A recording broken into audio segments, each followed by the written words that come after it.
पारिबि नाही, मात्र पानीर संधान अवश्य देबी। तुमे मो सह चल। किछि बाट जाऊ जाऊ सेही मरु अंचल रे धूलिझड़ आसिला, जार पूर्व अनुमान ओट करी जेब्रा को ता पछपटे लुचेई देला। जेब्रा कहला, भाई इटा कौन? गोटे कौन अलग अलग लगिला।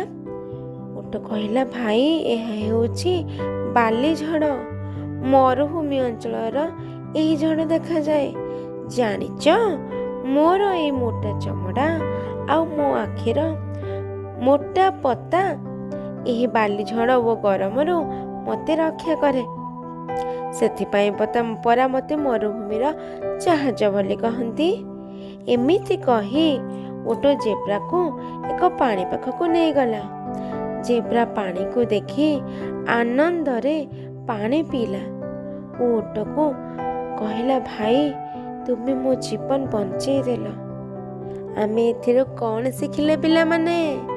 सुंदरता जीवन रे सब किछि नुह।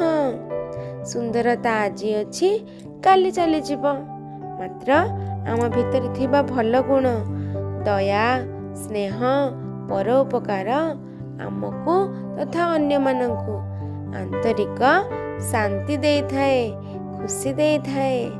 सत्य न मिछ। आशा करुछि तम मनकु आज गपटी बहुत भल लगी। भगवान तम मनकु आशीर्वाद करंतु। बहुत भलरे रुह, खुशी रे रुह, भल मनीष हुआ। रहुछि, नमस्कार। पुणी आउ एक नुआ गप अध्याय रे तम मनक सहित गल्पलप हब।